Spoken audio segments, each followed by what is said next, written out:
Donc, je rappelle le titre de notre session. Donc, c'est en fait faire en sorte d'avoir une intégration efficace des AMP dans les zones, dans la planification spatiale et côtière pour réduire la conservation et les conflits de réservation et de développement en augmentant l'acceptation sociale des AMP. Donc, c'est un titre générique qu'on va retrouver, qui va se représenter maintenant par rapport à la roadmap, qui effectivement comprend aussi la notion de conflit, la notion de planification côtière et marine. Donc, les coordinateurs et les modérateurs sont les mêmes. Donc, je vous présente Anne Cadoré, qui est universitaire à l'université d'Aix-Marseille en France.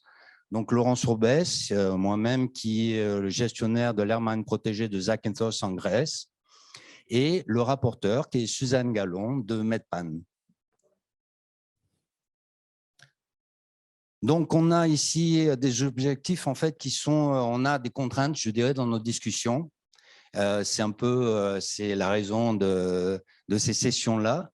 Donc, nous avons choisi par rapport à nos thématiques les recommandations 1.4, 1.5 et 1.3, qui sont vraiment liées quand même à l'aspect local dans les AMP, c'est-à-dire les intervenants, les acteurs locaux qui finalement vont jouer un rôle très important dans l'acceptation ou la non-acceptation de l'intégration des aires marines protégées. Donc, sans coopération, sans concertation, on risque d'avoir des freins qui vont être tels qu'on ne va pas arriver à gérer. Souvent, on se retrouve dans une problématique de planification, c'est-à-dire qu'on a les aires marines protégées ont cette caractéristique en général d'avoir, elles peuvent, non pas toutes, mais certaines, enfin un nombre assez important ont des plans de gestion. Donc, il y a déjà de la planification côtière et marine et on a des problèmes de cohérence avec les politiques nationales et peut-être internationales.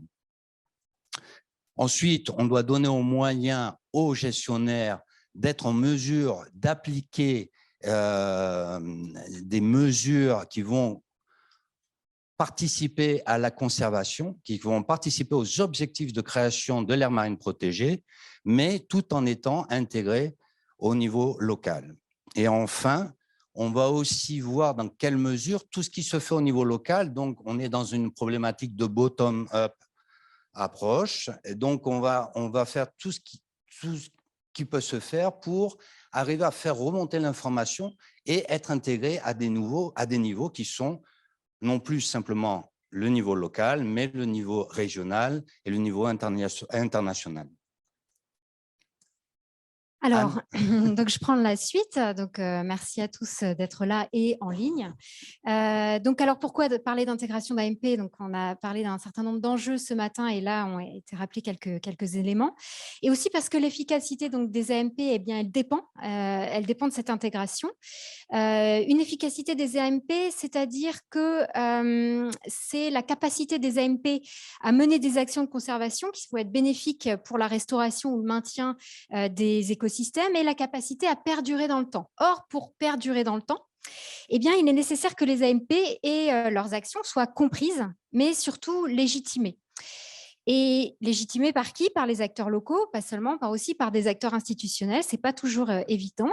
Sans légitimité, sans acceptation, l'efficacité des AMP sera limitée, les mesures de gestion non acceptées et ou non respectées.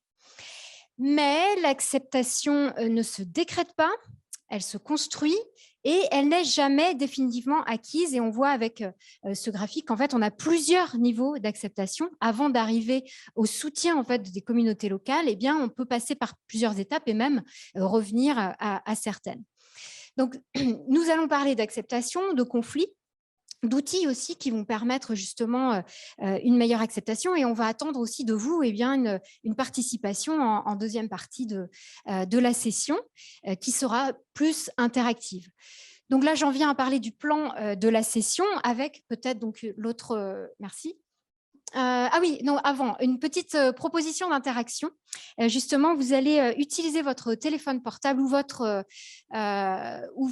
ordinateur, si vous avez, et taper donc ce code www.woodclap.com/SETQXC. Donc, c'est pour ça que ça intervenait à certaines autres diapos. Si vous cliquez sur ce code, et en ligne, vous pouvez également le faire, vous avez une question qui n'est pas celle-ci. Je pense que voilà, elle n'a pas été. C'est pas grave. C'est une autre question qui va s'afficher du coup et qui porte également sur la gestion en fait des conflits. Mais vous allez voir, vous allez découvrir du coup la question sur votre téléphone. Et l'idée, c'est d'après avoir un nuage de mots qui va être support à discussion. Donc, on va avoir 3 présentations qui vont être donc qui vont suivre. La première, eh bien, ça va être avec Laurent et moi, on va parler d'une étude internationale de 13 aires marines protégées, du rôle des conflits, avec un focus sur un parc national donc en Grèce. La deuxième communication, ce sera Naed Saled, donc en ligne, et Paolo Caroli du programme Proges, qui vont nous parler donc d'un outil, qui présenteront donc une approche méthodologique avec le développement donc plus de cette méthodologie dans une aire marine qui est celle de Tyr.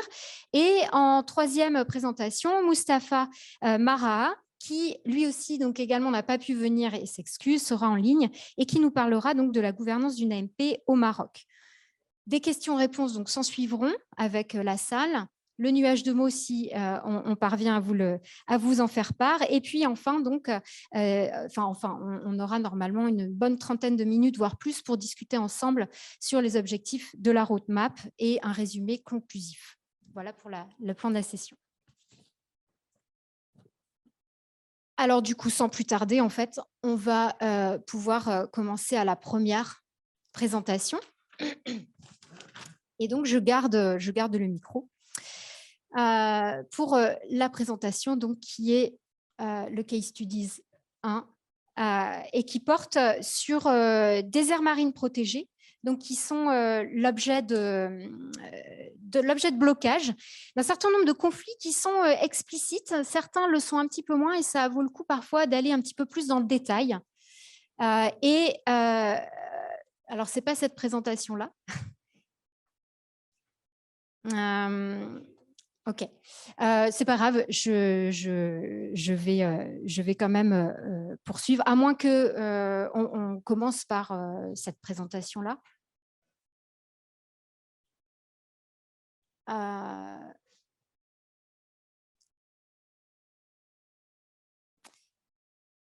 Je pense que c'est ce qu'on va faire. Du coup, on va changer l'ordre des présentations. Et revenir, donc on va donner la parole à Paolo pour la présentation du Case Studies numéro 2.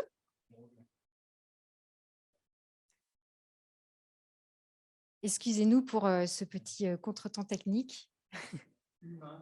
C'est humain, voilà. Alors, effectivement, dans cette session, on ne va pas parler de type d'habitat, on ne va pas parler de type d'espèce animale, végétale, mais par contre, on va parler d'une espèce, en fait, qui est l'être humain, dans toute sa complexité, avec voilà, les blocages, ses forces, avec voilà, les synergies dont il peut être capable, mais aussi ses faiblesses, avec sa capacité à détruire un certain nombre d'environnements et d'écosystèmes. Donc, quelques petites minutes peut-être pour régler ce problème technique.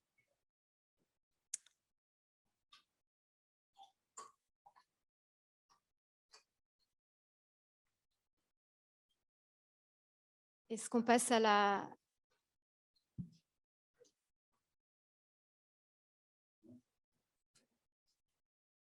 On passe à la présentation.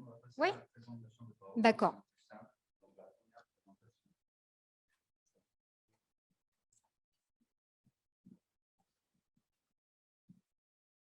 Paolo et Maëlle, on vous donne la parole.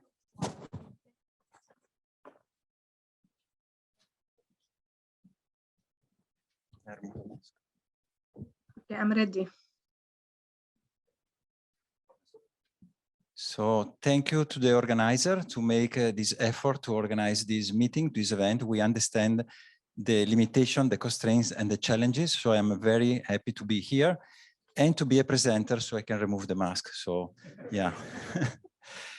I'm talking with a colleague, Naed, that is online. She will be with us tomorrow.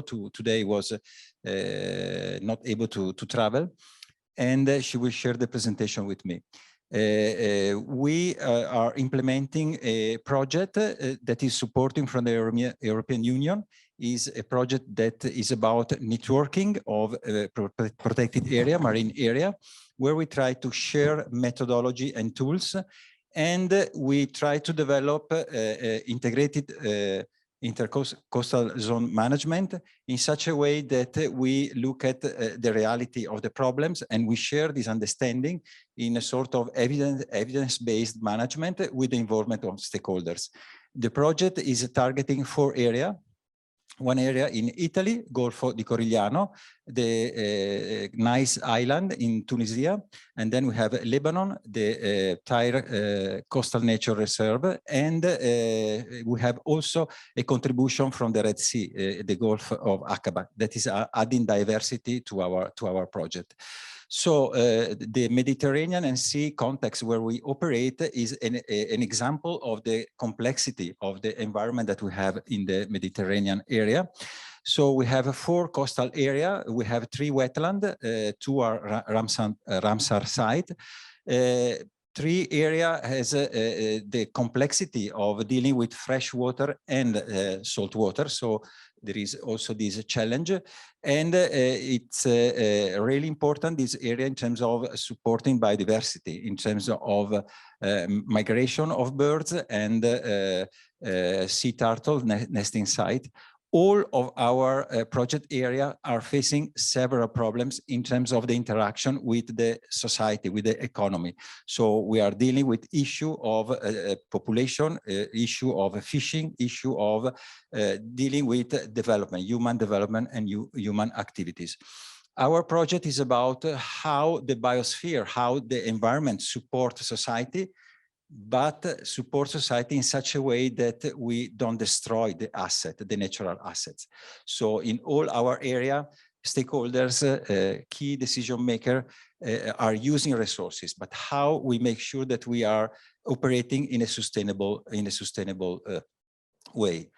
So what the action of our project are looking at a holistic way, a holistic approach. So for us, it's really important to deal with stakeholders and deal with institutions and people that are operating in our project area in terms of switching their interest from using the resource to cooperating in terms of what are sustainable objectives. So we want to develop cooperation with all the resource users.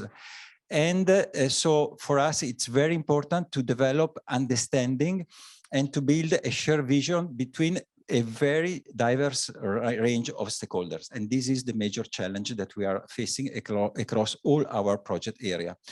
And the problem for us is to develop co-management.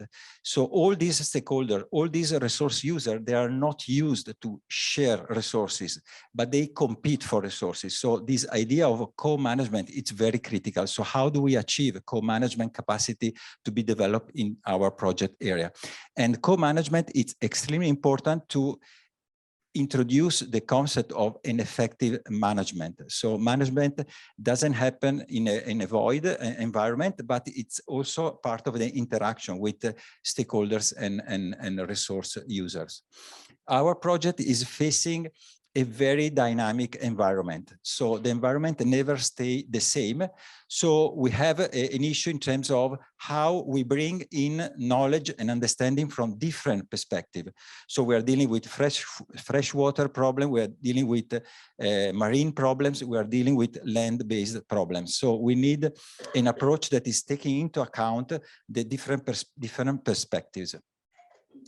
And we have to look at the system not as it is now, but while the system is changing, because it never stays the same. So we have an issue in terms of monitoring, in following up, in understanding the change and the trends, what is happening, and how we feedback stakeholders and resource users in terms of what is happening in the system.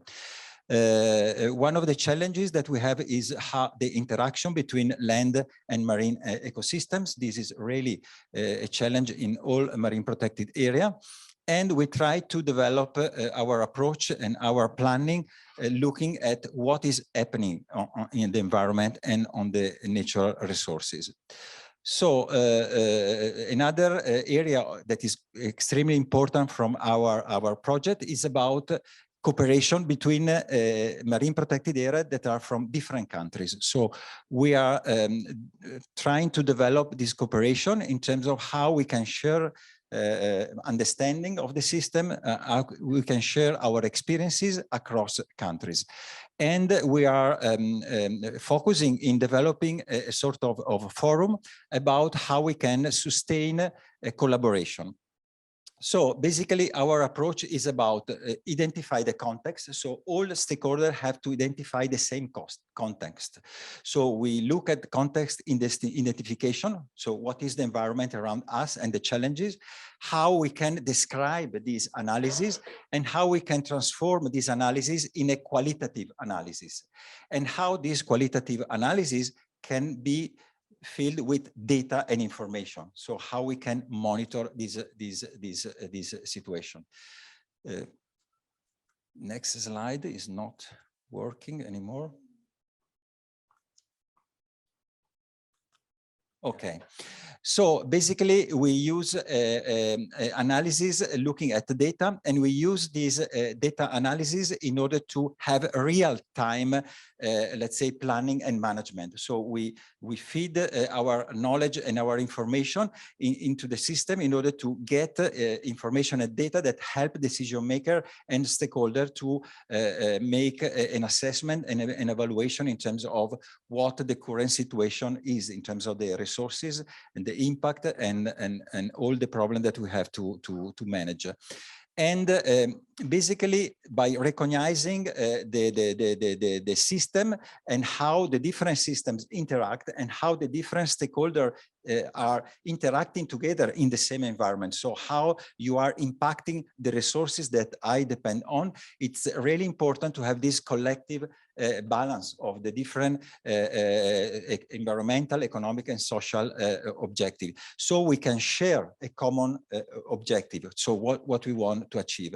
And also to be able to develop planning documents, or at least to have a plan that is shared between stakeholders. So we try to use the data that we have in order to capture a common plan, an action plan, how we can work together. So building this capacity in terms of planning and managing.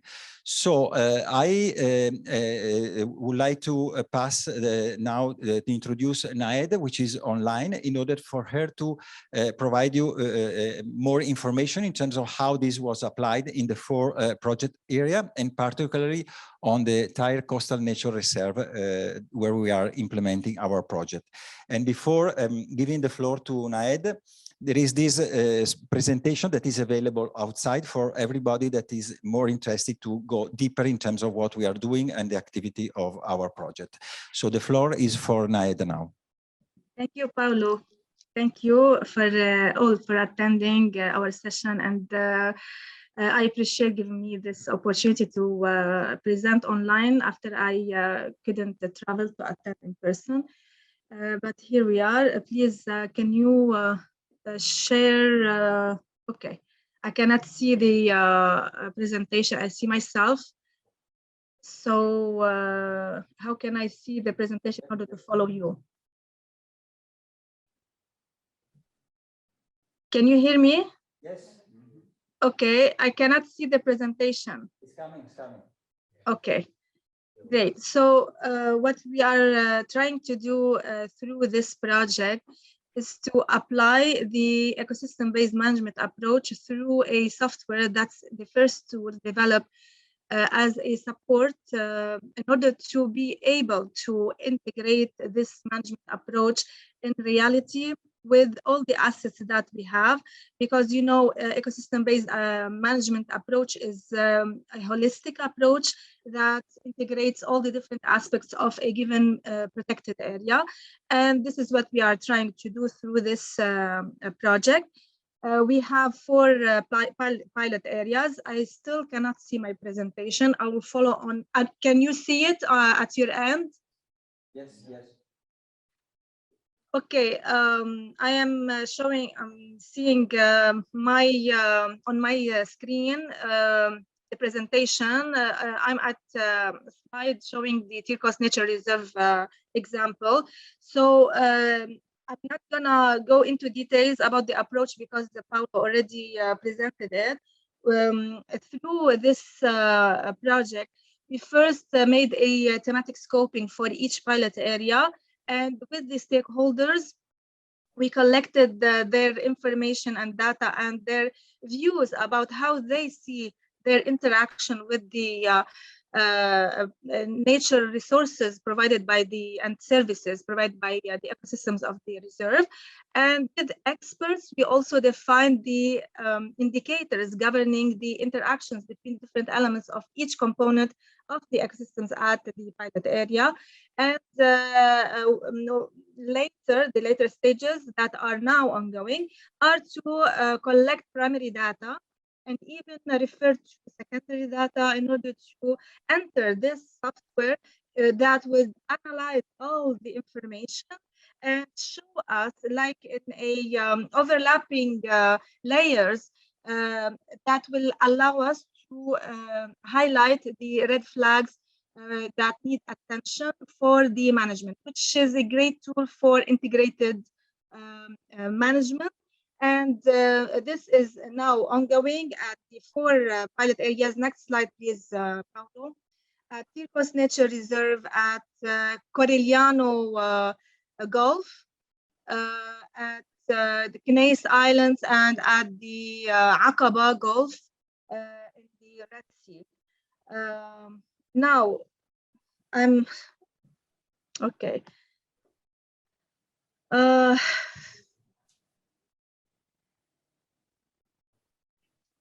I really, okay, if you are following me on the same slide, I'm now at the recommendation 1.4, which is like in this project, we rely on this recommendation to reduce the conflicts that exist naturally between the conservation goals and the development goals, because all the time we have this dilemma of the overuse and extraction of natural resources, the tragedy of the commons that we try every time to mitigate through development projects and conservation projects. So this, in order to address this conflict issue, the actions that we intend to implement at the for IBAM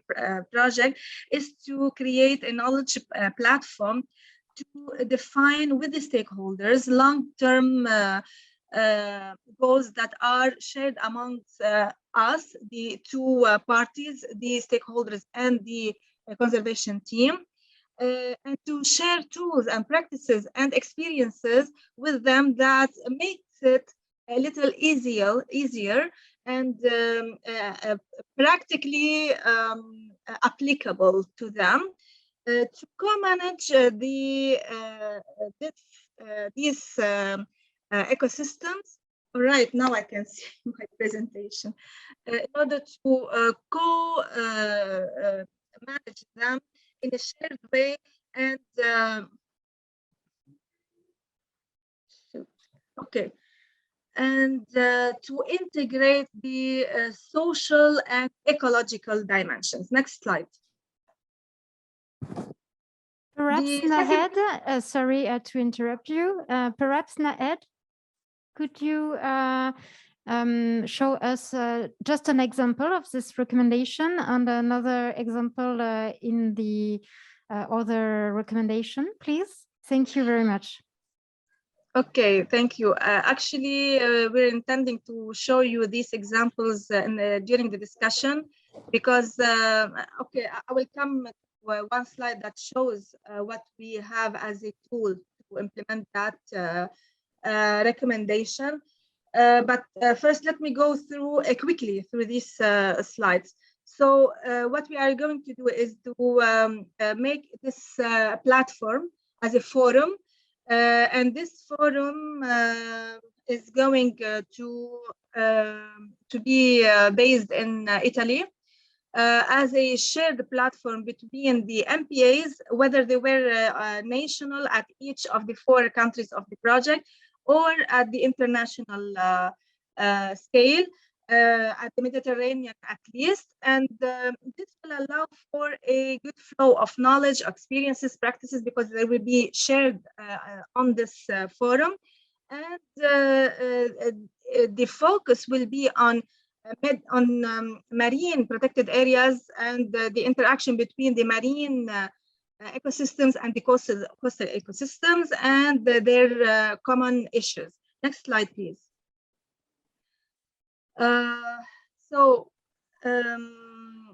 This platform will be, as you can see, a permanent one, and it will use multidisciplinary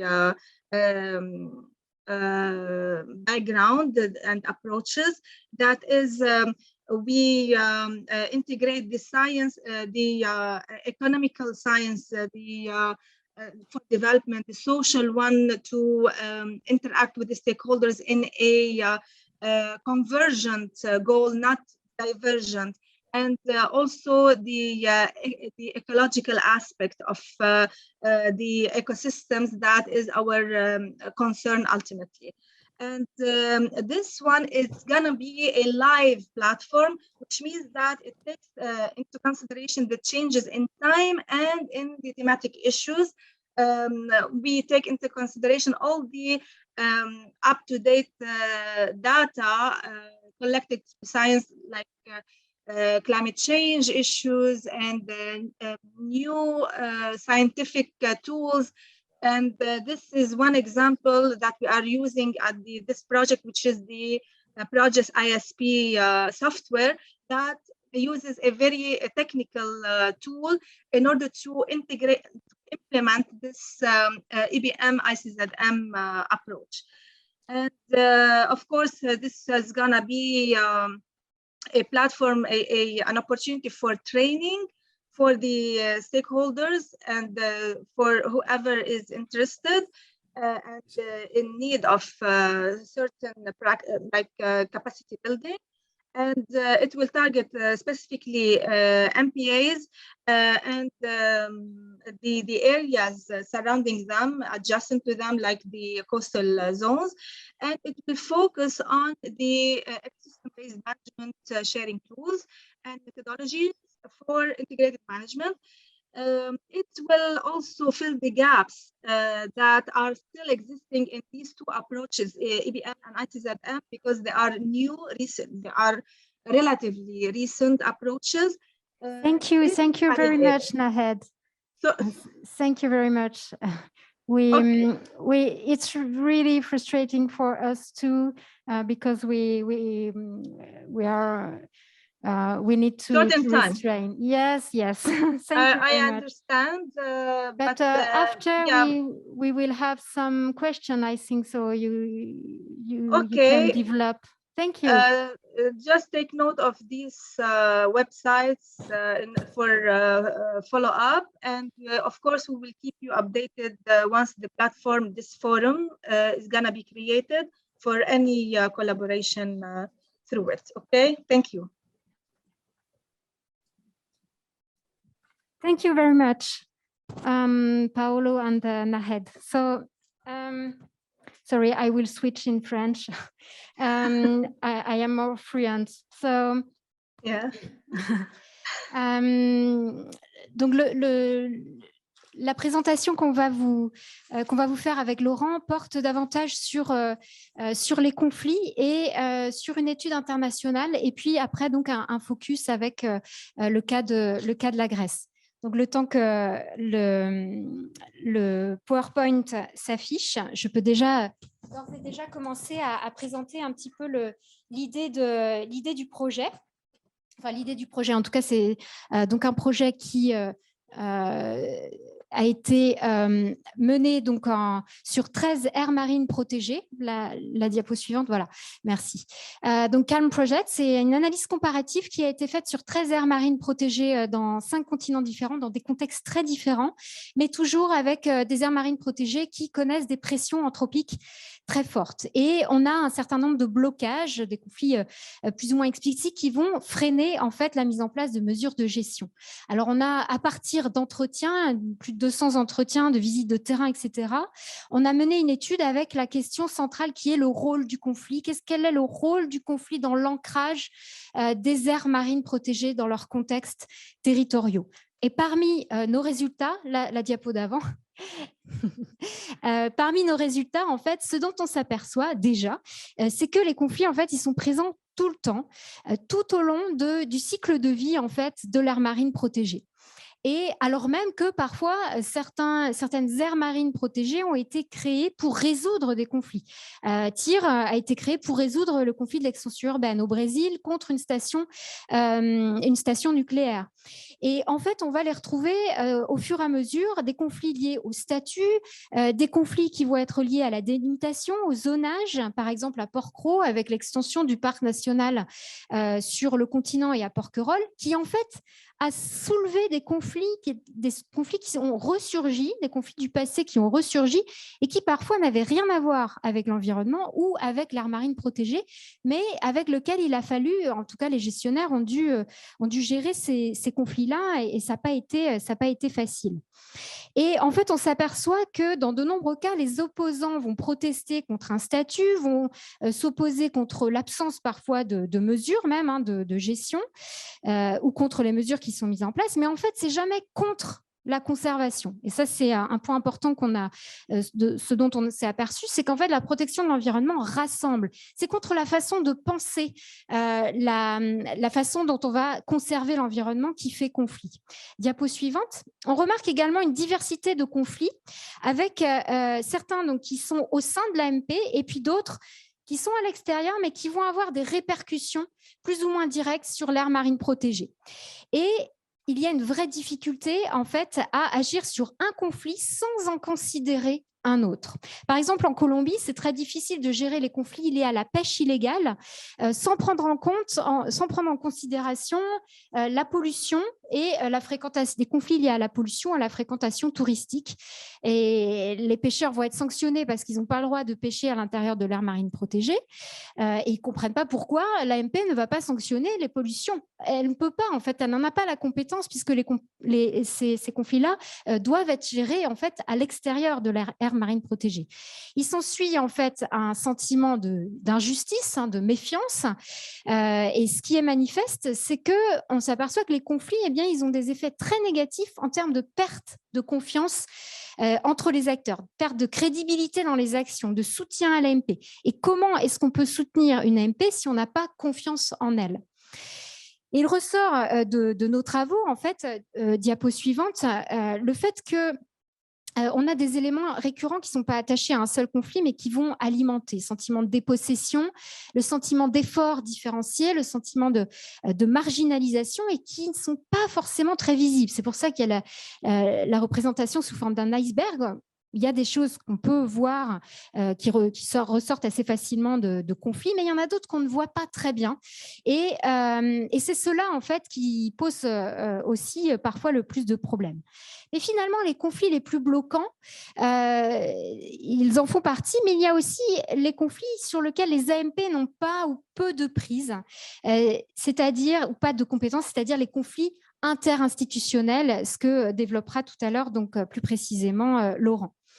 Des conflits donc, qui, malgré tout, diapo suivante, donc je passe assez rapidement, ont quand même des effets positifs. Et il ressort en fait qu'il y a, dans notre analyse, qu'il y a des opportunités pour repenser, pour redéfinir des actions. On a observé que sans les conflits, finalement, on n'aurait pas un système de gouvernance qui est plus efficace que celui qui a été pensé dans le cadre pour prendre l'exemple de Port-Cros par exemple, dans le cadre Natura 2000 en mer où il y avait un certain nombre de conflits, le comité de pilotage de Natura 2000 et le système de gouvernance classique, officiel, et en fait on a contourné ils ont contourné avec les acteurs locaux ce système-là, quelque chose qui convient beaucoup plus parce qu'il y a plus de proximité entre les acteurs et finalement c'est un groupe ad hoc qui va perdurer dans le temps. Donc on a repensé un mode de gouvernance et dans d'autres cas également que là j'ai pas le temps de développer, on redéfinit des règles, on peut redéfinir aussi un statut, une aire pour redonner du poids à certains acteurs qui n'en avaient pas. Et ça, c'est vraiment très important. Juste cette diapo-là, pardon. Le conflit, en fait, ça va être un signal d'alerte et un levier d'action. Mais pour ça, il suffit de reconnaître, de ne pas nier les conflits et de créer un contexte favorable pour que les conflits puissent s'exprimer. Et parfois, c'est au prix d'épuisement, au prix de pleurs aussi, au prix parfois d'exit de certains. Donc, je ne dis pas que tout ça, c'est très simple. Et à Rapa Nui, ça a été particulièrement violent et dans d'autres cas, je pense que vous en connaissez aussi. Donc, l'identification, l'explicitation et l'analyse des conflits peut être un moyen pour essayer d'offrir en fait ces espaces-là, mais évidemment, ça ne se fait pas en un jour. Et la question du temps, elle est fondamentale. Mais par-dessus tout, la question de la confiance et de la création de proximité entre acteurs est vraiment une condition qui nous a en tout cas semblé très importante de par l'analyse comparative qu'on a faite, qui est très importante pour créer les conditions de gestion durable des conflits. Merci Yann. Oui, donc je vais vous parler un peu très rapidement du cas du parc national marin de Zakynthos. On fait partie des aires marines protégées où le début a été, en fait, on était vraiment dans un environnement conflictuel à 100%. Donc, ça fait 20 ans. Et ceci dit, ce qui était important, c'est l'aspect institutionnel, c'est-à-dire que heureusement, c'est un parc national qui a été créé aussi avec des objectifs de gestion qui n'étaient pas uniquement écologiques, mais aussi qui visaient à un développement économique durable. Donc, à l'époque, déjà, c'était un peu précurseur, parce qu'on parlait, c'était en 2000, on parlait de développement durable, mais ce n'était pas si vieux que ça. Mais je peux vous dire que ça a été crucial. Cette notion de commencer à gérer une aire marine protégée en ayant cet outil-là de mentionner le fait qu'on n'est pas uniquement pour la conservation, mais pour promouvoir la gestion durable, ça a été un élément très, très important. Et ensuite, on a un ensemble, on est en Europe, on a un ensemble effectivement de lois qui donnent des directions, que ce soit la conservation, la gestion, la promotion de nos activités, la durabilité, la coopération. Donc, on est dans un cadre très bien défini. Le problème, c'est la réalité. La réalité, c'est qu'on a un système de gouvernance qui est extrêmement complexe. En vert, on figure en fait ceux qui décident. En bleu, plutôt ceux qui consultent ou sont consultés, donc pour les flèches. Donc, on a un ensemble quand même, vous remarquerez qu'on a un organisme de gestion qui est au centre avec en fait un pouvoir qui est en bleu, donc qui est un pouvoir de décision. Ce pouvoir de décision est aussi très important dans la gestion des conflits, parce que, même si ça peut être à risque, je dirais, dans certains cas, on est l'interlocuteur qui est responsable. On ne va pas dire que c'est le ministre, le bureau du ministre ou son conseiller. Non, c'est le parc national. Donc, les choses sont claires dès le départ, ce qui a son avantage et son parfois désavantage.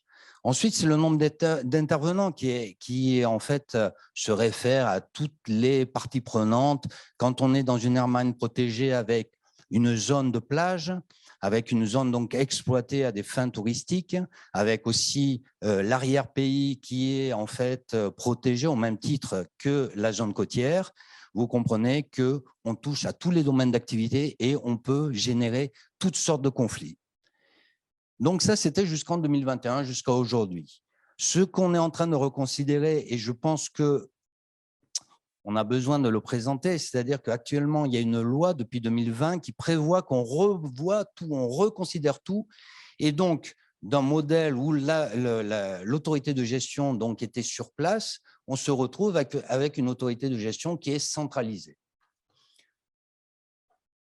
C'est une décision politique. Donc, cette décision politique, par rapport à la gouvernance, par rapport à la gestion des conflits, va nous obliger à reconsidérer le moyen de traiter des conflits.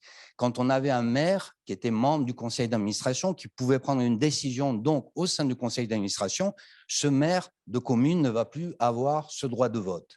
Donc, on reconsidère tous les éléments de la gouvernance, ce qui est un aspect aussi à considérer ensuite dans les recommandations qu'on fera par rapport à la roadmap.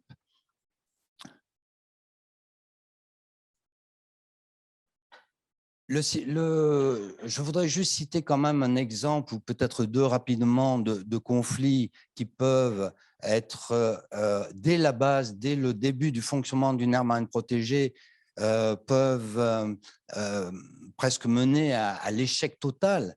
Notamment, dans notre cas, c'était le fait d'avoir des zones qui sont privées, à part bien sûr la zone côtière qui appartient au domaine public, mais tout appartient à des privés.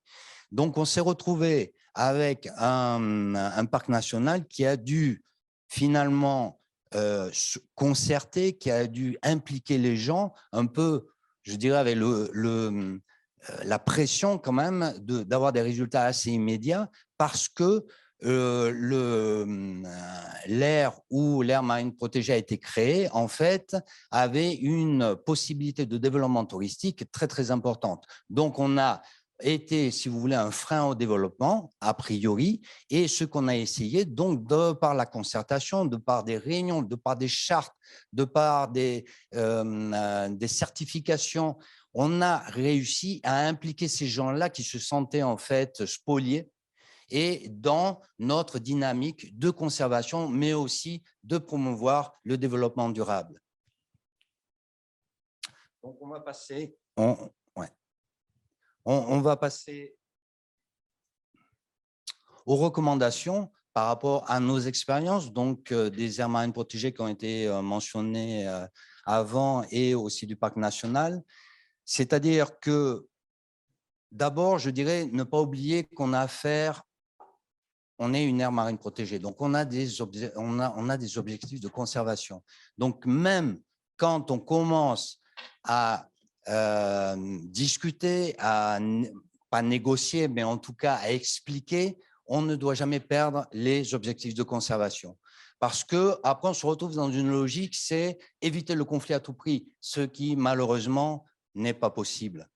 Par expérience, je peux vous le dire, on ne peut pas éviter on ne peut pas arriver à une cohésion à 100% ou à en fait, à l'acceptation de 100% des gens. Ça n'existe pas. Notre société est à la base conflictuelle. Donc, on se retrouve avec le même type d'issue à résoudre. Ensuite, ce que je dirais, c'est que par rapport aux gens qui sont impliqués dans le fonctionnement et les acteurs locaux, c'est la durée. C'est la fidélisation, c'est-à-dire qu'on ne commence pas une activité pour l'arrêter, on la maintient, on donne des arguments, on fait en sorte qu'on implique justement ces acteurs locaux dans l'ensemble de nos décisions qui sont prises. C'est un facteur de réussite aussi. Et enfin, bien clarifier toujours les compétences de chacun. Qui fait quoi?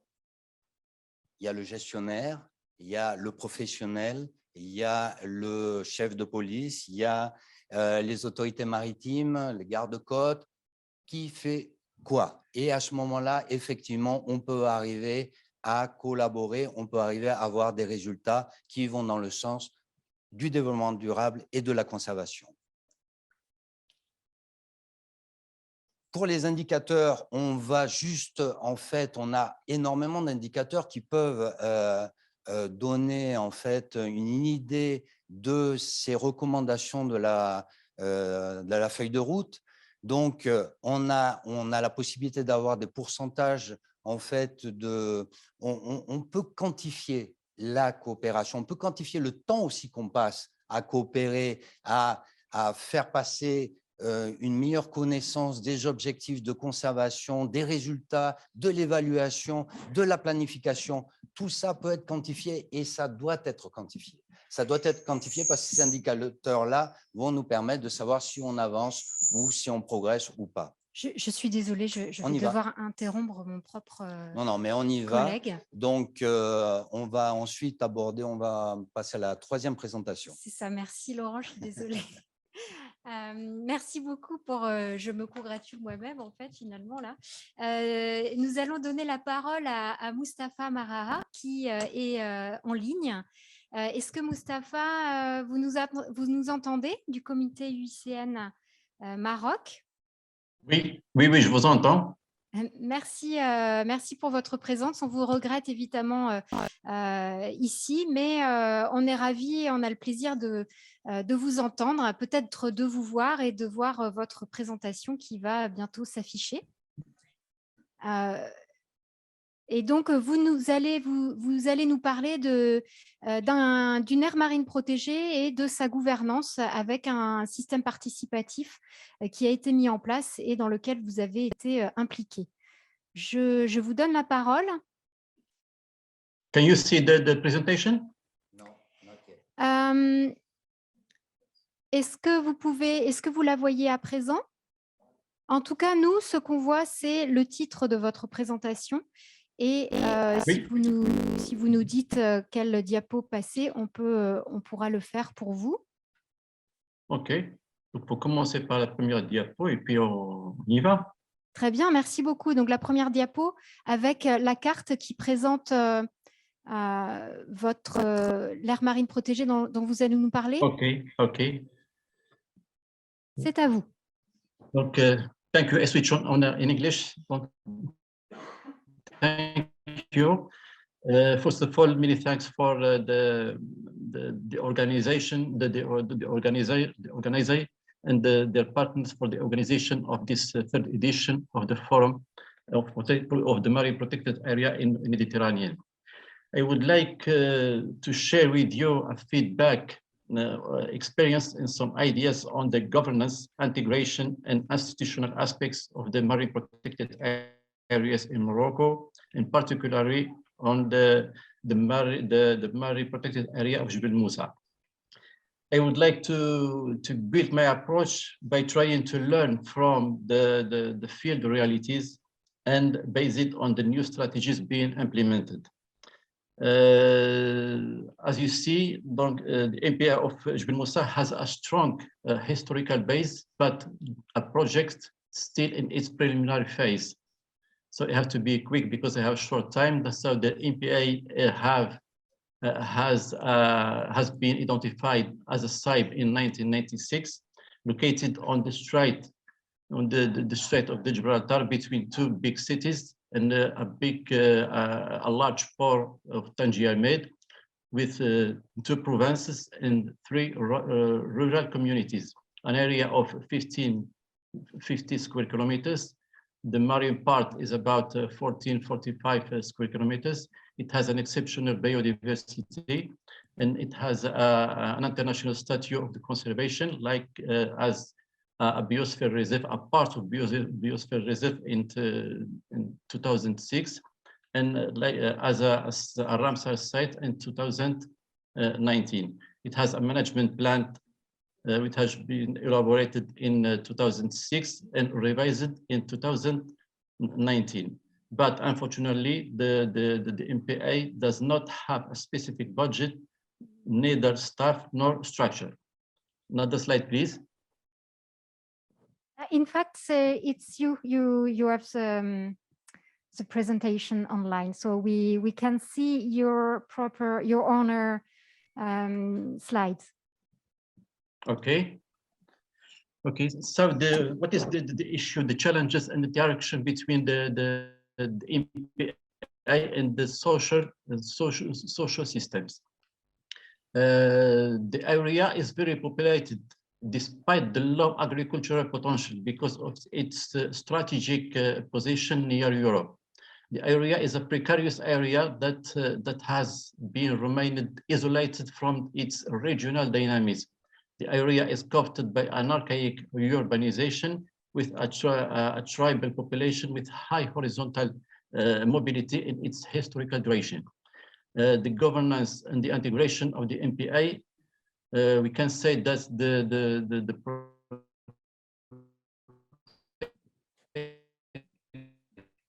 Mustapha, est-ce que vous nous entendez? Il y a des problèmes de connexion. Not well articulated at the different scales and level of problème de connexion. Est-ce que vous entendez maintenant? Oui, nous vous entendons maintenant. Nous avons juste une phrase nous a échappé. D'accord, donc vous pouvez continuer. Donc je parlais de l'articulation. Donc I speak about the articulated of the area with the different scales of the intervention. And the area suffers from the multiplicity of institutional actors, the overlapping of the prerogative of the actors, and the lack of the territorialization of the actions. It suffers again from the organization and the functioning of the area dominated by the central state and by a logic of the top-down, a top-down logic. And of course, a lack of the user's engagement in the shared management. So there is a need for shared governance and the involvement of the users, the partner, to make efficiencies in terms of the conservation and valuating. So what is the approach?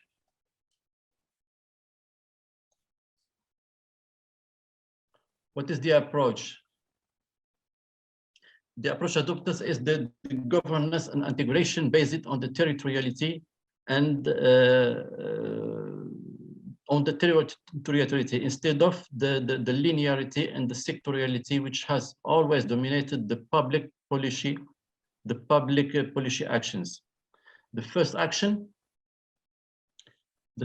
priority action is the reinforcement of the instance of dialogue with the actors and with the structures of the territory built around the interest of the population of users. So in addition to the two existing instances and the structures, it has been added 3 others instances of dialogue at the local, communal and the regional level with a staff of animators, territorial animators, who is in direct relation with the population, with the pastoral association, with the fisherman cooperative, etc., and who is a staff of a field professional for mediating, identifying users and engaging the user population.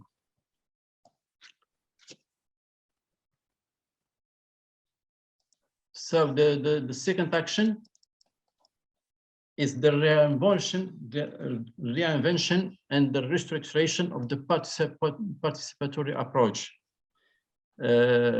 Alongside the animators, there is a development body of forest and marine protected areas at the communal level, which constitute a unique platform for coordinating forestry and conservation activities are carried out with the population. And it's a platform, again, for discussion and preparation programs like the management plan, like a signature of the contract. And then they present them to the council of the communal council of the forest and protected areas for validation of this program, of the management plan, before they submit them to the deliberation of the communal council. So the third action is the dynamization of the socio-territorial units, STU, aiming to integrate the population as the population and the diversity of its practices as an ally to be mobilized and not as a nuisance to be combated. So the action consists on the identifying, revitalize and capitalize on the traditional structures on the MPA. Because we observed that certain practices are strongly codified with the traditional frameworks and of reasoned management of limited resources. The action consists of establish a dialogue by presenting the benefits of the new parties or the support of the grouping of users. Can you hear me? Yes, il y a eu la dernière phrase, encore une fois, a été un peu hachée. Peut-être vous pouvez avancer sur votre diaporama? Oui. Merci. Okay. So the second approach is the evaluation by ecotourism. Because ecotourism is because we have this approach is a part of a global vision of nature conservation through its valuation. The aim is to preserve heritage for all the generation and to develop sustainable model for that respect the red lines and create richness and jobs that reconciles the population with the MPA through the deployment of a specific management mode of the MPA to maximize efficiencies in terms both in conservation and valuation. Two priority programs. The investment in the scientific tools for monitoring biodiversity as part of the construction of the national biodiversity monitoring system, and the invest to promote the ecotourism sector within the framework of the protected area network to initiate the ecosystem sectors and develop a core offer and labeled activities to achieve the goal of national goal.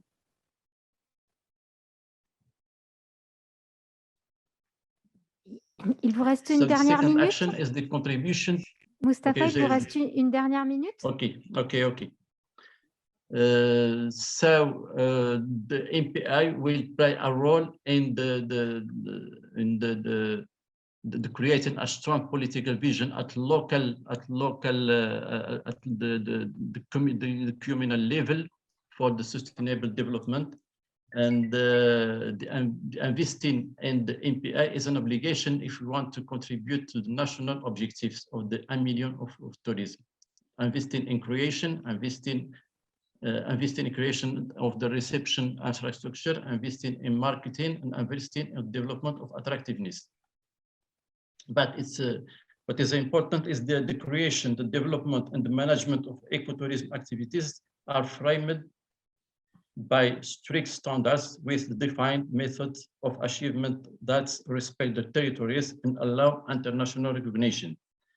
So I come to the recommendation and the lessons that we can learn from these case studies, and that we can propose as an action for the implementation of the recommendation of the roadmap post 2020.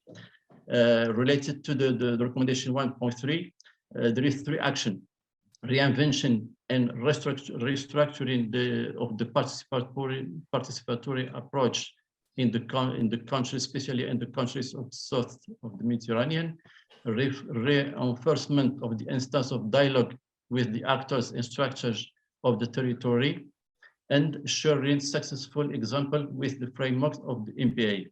So the indicator of success is the number of regional and sub-regional MPI network meeting to share experience. Related to the recommendation 1.4, there is 2 actions: encourage active participation of the non-state sector, sector of conservation. Conservation, donc more openness of the different level policy making to these non-state actors, and amendment on modernization of legislation to ensure that the management plan become enforceable after its validation by the communal council.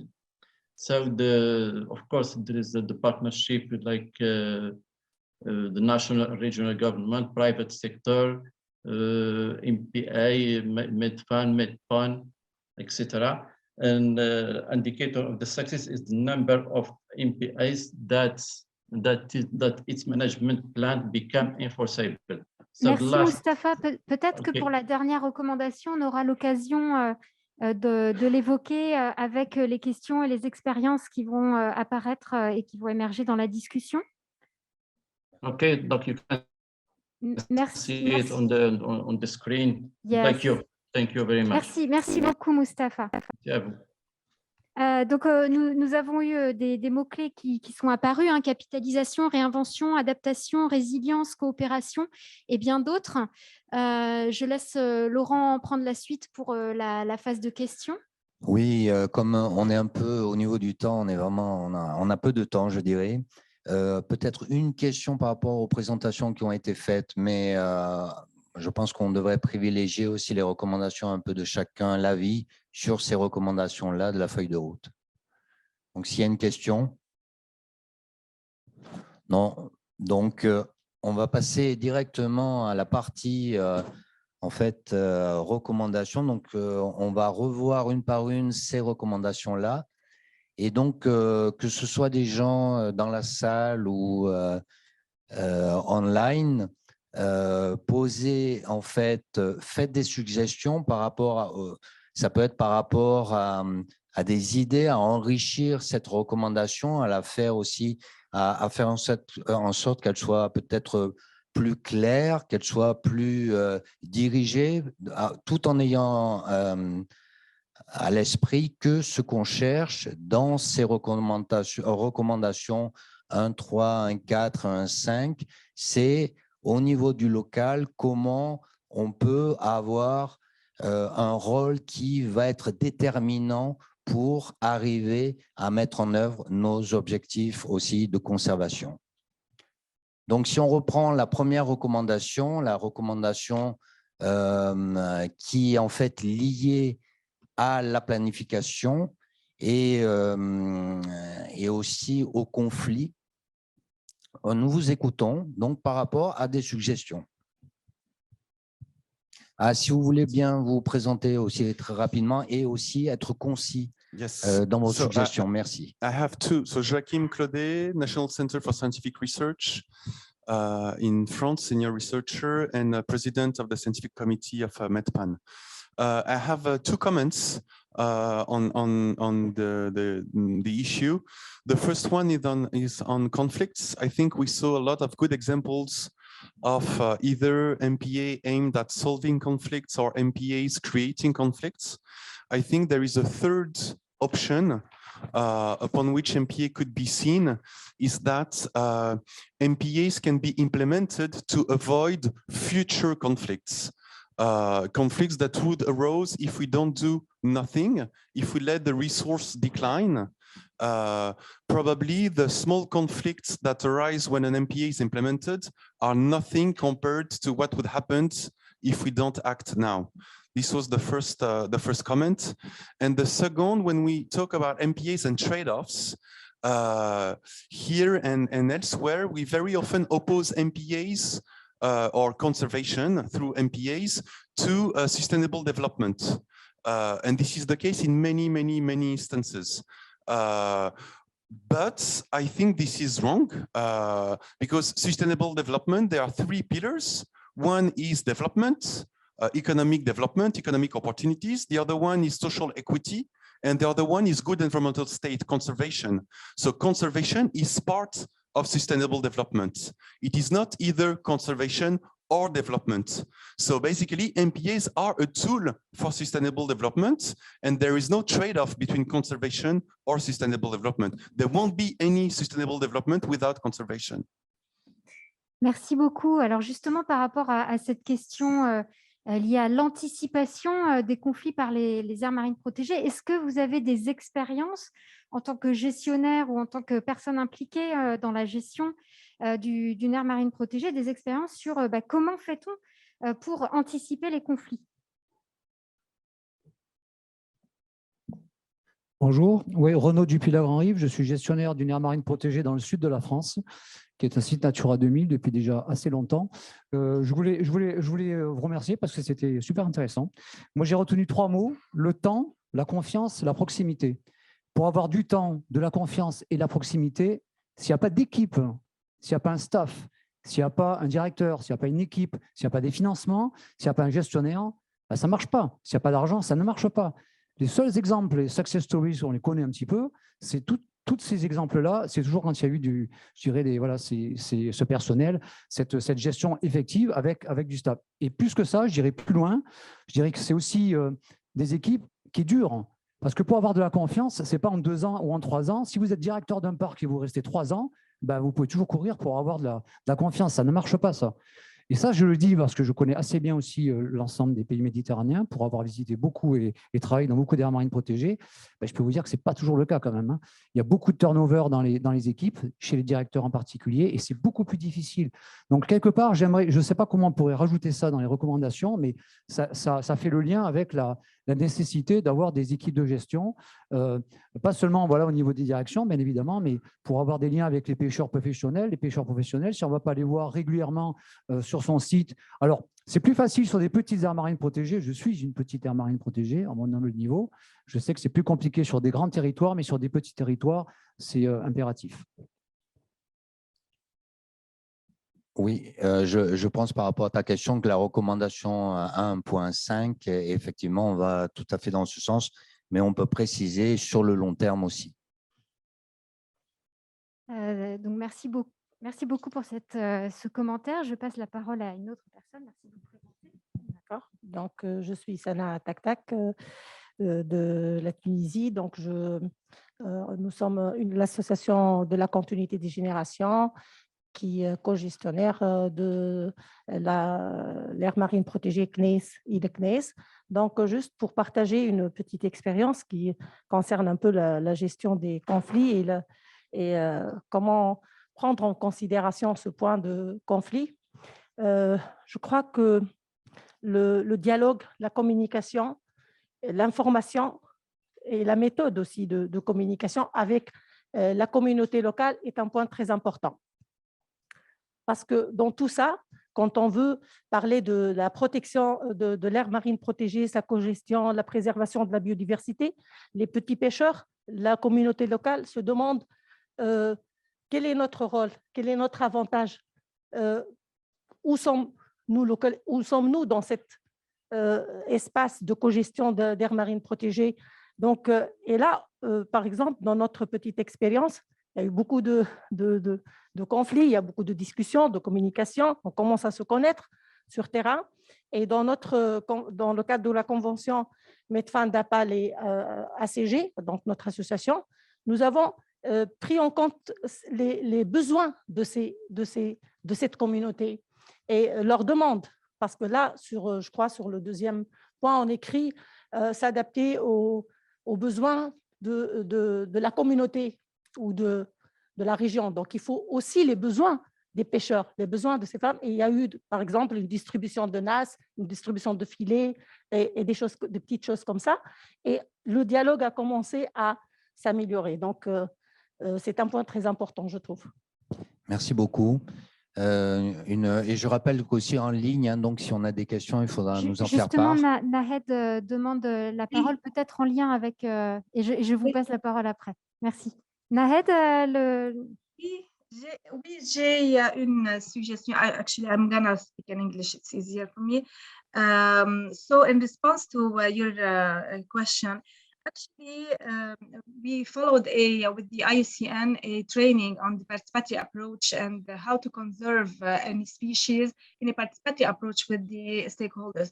And this is a proactive approach to not impose on the local communities profiting from the natural services of the ecosystems, our management plan of conservation, but since the beginning, to plan this conservation all together with them in a participatory approach where we together decide what actions to be taken, and they could propose the actions that not only conserve these species intended or the ecosystem or etc., but also to take into consideration their fears and their concerns about the ownership of these services or these natural resources, and we can altogether plan how to conserve it in a collaborative way with them. And this way, we don't only get a successful plan, but that's accepted by these stakeholders who will protect it and who will fight for making it take effect. Because it was created by them by their participation, not only imposed by the management staff. So the participatory approach at the beginning of any management plan would be the road for success in order to achieve the intended goals for the good management practices at any protected area. Merci beaucoup, Nahed. Être à l'écoute des acteurs locaux et reconnaître ces savoirs et les faire participer est effectivement très important. Merci. Yves Enoch, Plan Bleu. J'aurais deux remarques ou propositions par rapport aux recommandations. Une, en reprenant le début du titre de la session, c'est-à-dire l'intégration des AMP dans les approches de planification des espaces maritimes, qui n'est que la continuité de la gestion intégrée des zones côtières, puisqu'on a la chance d'avoir un protocole en Méditerranée à ce sujet. Je crois qu'il est important, avec des projets comme Made for IBM, par exemple, qui nous a été présenté, de considérer aussi la mise en réseau des AMP. La mise en réseau des AMP au niveau national, bien évidemment, mais la mise en réseau aussi au niveau régional.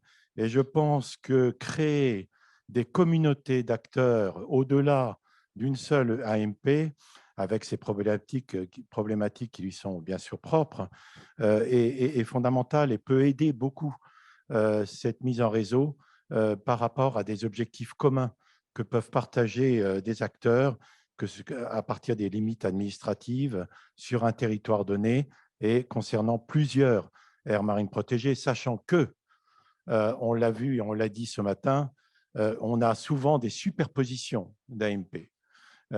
Donc, en fait, on a des objectifs différents qui sont donnés à ces AMP, mais qui occupent le même espace. Et ça me paraît fondamental. Donc, c'est la première proposition que de parler de ces réseaux. Et puis, la deuxième, je voulais revenir sur le forum de formation qui est proposé en Italie sur les AMP.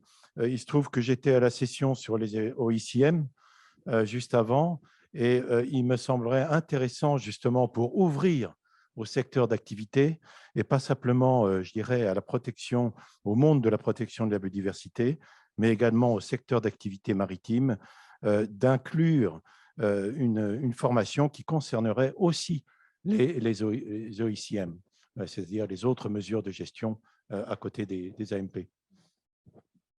Merci beaucoup. Effectivement, s'appuyer sur les acteurs internationaux, sur les réseaux, ça c'est quelque chose qui a été mis en valeur par la première communication et également dans les autres. Et peut-être que vous pourrez nous faire partager des expériences aussi concernant ces créateurs de passerelles. Parfois, il y a besoin de passer par des acteurs internationaux pour parfois débloquer pour parfois débloquer en fait des rouages un peu bloqués au niveau institutionnel. Donc peut-être vous avez des expériences à partager à ce niveau, à ce sujet. Merci beaucoup. Thank you very much. I'm Arturo Lopez, a consultant. I totally agree with these recommendations pertaining to 1.5 and 1.3, especially when speaking about co-management, which is, we had problems in Spain because it legally, as the sea is a public domain, only the public administration can take decisions. And this has been an obstacle to progress with the co-management concept. What was tried and has worked very well in 2 MPAs is creating a committee, a management body, which is paritary. There are the same number of users and stakeholders as number of public administration. In this case, it's fishery areas, and there are 4 cooperatives, and the 4 wanted to be represented. So there are 4 public administrations, which is environment, fisheries, science, and Coast Guard. And they take all the decisions by consensus. To overcome the legal obstacle of the final decision must be taken only by the public administration. There is,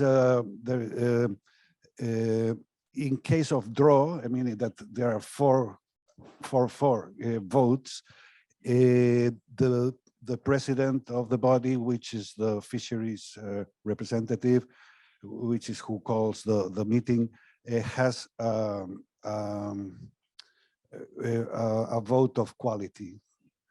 But the interesting thing is that in 15 years working, not only once it has been necessary. I mean, they always reach an agreement, and it's important agreements because the fishermen, what they wanted from the MPA is that they wanted to say which are the rules to fish next year, because they know the places and they know the gears and they know the carrying capacity, and they wanted that, and they wanted to avoid poaching and illegal fishing. That's the 2 main things they wanted. Also, they wanted to be their traditional knowledge be recognized. So what they do is that they present the fisheries management plan for next year, which is adapted to the situation of the year. They develop it, the fishermen together with the science people, they present it to this body, and they always approve it. And this solves this bridge between, which is mentioned in 1.3, and this empowerment, which is mentioned in 1.5. Thank you. I will also, sorry if I can ask one thing about 1.4, is that this year, 2021, the European Union is the deadline year for the countries to have a marine spatial planning in the territorial waters. And I wonder if any of you do know if in your countries, MPAs have been, these marine spatial plans have been drafted, and if MPAs have been considered there. Thank you. Thank you very much. Perhaps we will answer this question after a presentation, a question online, and a comment online too. And after we have a question in the room. Yeah, thank you, Anne. I would like to share a comment from an online participant that is with us, Tundi Agarji, that would like to add a suggestion based on Joachim's comment on sustainable development requiring conservation and not in conflict with conservation. So in order to have MPA seriously considered in MPA, in MSP, it would be imperative that the benefits of MPAs as an ecosystem service assessment or other ways of quantifying the benefits be broadcast to the planners. so that existing MPAs, and more importantly, future MPAs, can be permanently embedded in marine plans. A strong recommendation and a strong action could be included in the roadmap in her opinion. And there is also a participant online if you would like that we can. Yes. Jabran, voulez-vous prendre la parole? Oui, bonsoir. Bonsoir. Oui. Oui, vous m'entendez? Oui, nous vous entendons. Très bien. Merci. Très bien. D'abord, désolé de ne pas pouvoir participer avec vous en réalité, mais espérons que ça va se débloquer un peu très rapidement. Je vais intervenir vraiment à chaud pour le cas de Jebel Moussa, puisque je suis le point focal du site de Jebel Moussa. Et effectivement, parmi les recommandations qu'il a données, effectivement, je remercie M. Maraha aussi de nous avoir présenté déjà le site de Jebel Moussa. Et effectivement, déjà 3 mots-clés peut-être qui peuvent être intéressantes pour la bonne gestion et auquel le site de Jebel Moussa a démarré depuis le lancement de l'étude. C'est que déjà, il y a un esprit de cogestion qui a démarré. Il a démarré cette année même. Donc, c'est une première ici au niveau du Maroc et c'est rendu possible grâce à l'appui du Medfund. Donc, c'est un aspect de cogestion entre départements et des eaux et forêts, pêche maritime et aussi la société civile. Dans ce cas, c'est Grépom. Et il y a aussi la question du financement. Donc, le Medfund va pouvoir nous permettre un financement durable au moins sur 5 ans.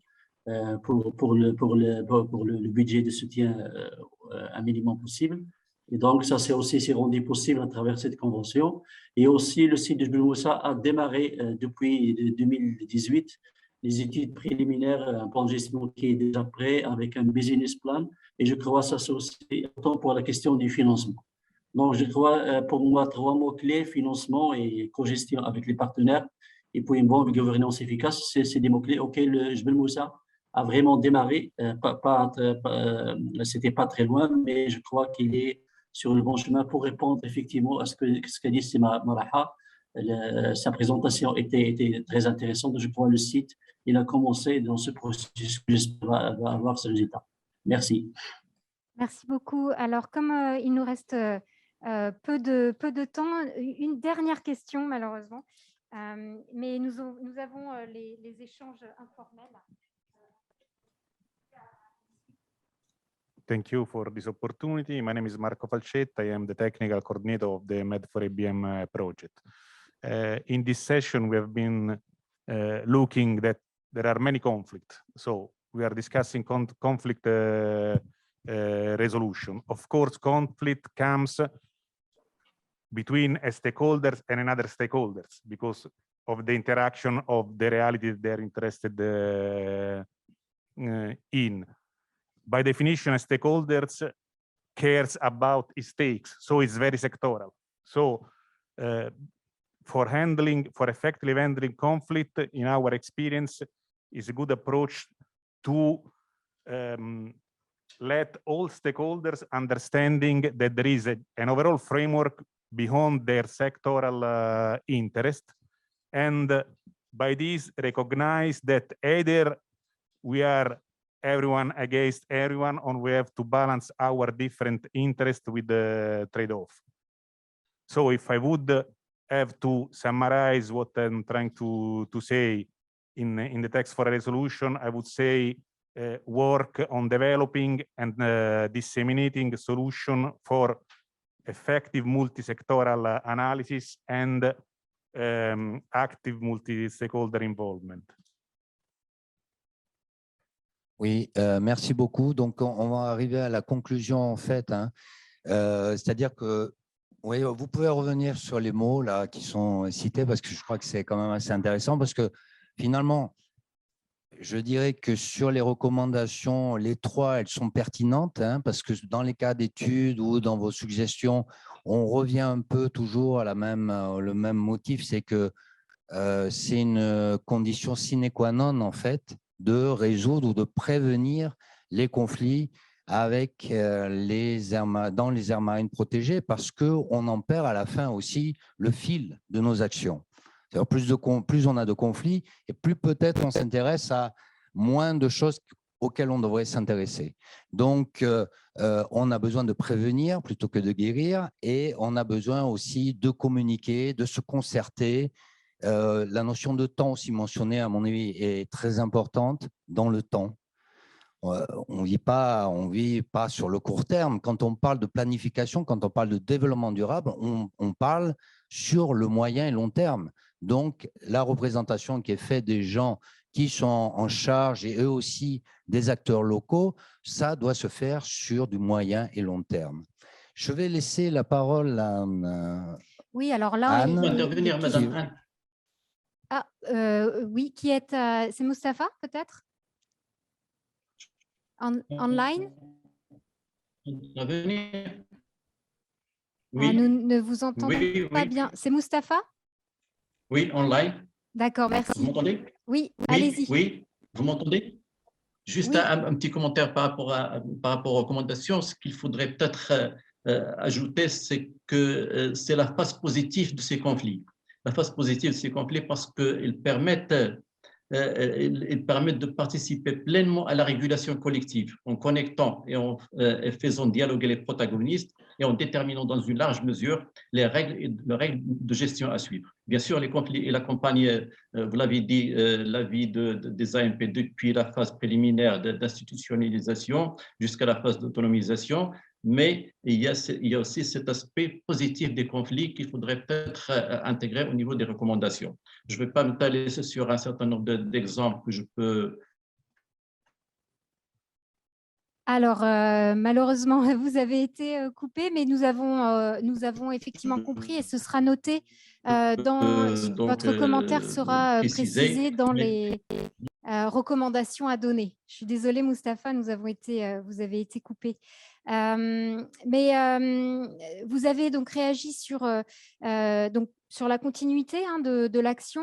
Il y a eu plusieurs réactions aussi sur les différents acteurs qui interviennent à différents niveaux scalaires, à niveau local, au niveau international, etc. Et il était question donc, dans cette session de parler d'intégration. Donc d'intégration de quoi? De l'AMP dans son territoire à l'échelle locale, dans le temps aussi, et de l'AMP dans son territoire aussi plus élargi, puisqu'il est question de planification spatiale, d'acteurs en réseau à une échelle plus méditerranéenne, donc plus internationale. Et l'intégration comment en fait? Donc ça aussi, ça a été évoqué. Ça suppose de réfléchir à une meilleure acceptation, à comment on peut faire en sorte que ce soit plus efficace ensemble avec l'écoute et un certain nombre de mots-clés qui sont apparus tout à l'heure dans le nuage de mots. Et l'AMP dans son territoire élargi, ça suppose de s'intéresser donc à une échelle supérieure sur les moyens et les conditions nécessaires pour que les AMP soient plus que des espaces qui mettent en place des actions de conservation, mais des espaces qui inspirent des stratégies à l'échelle des façades maritimes des différents pays et pas l'inverse. Ce que je veux dire, c'est en lien avec ce qui a été dit ce matin, on parlait de changement de paradigme.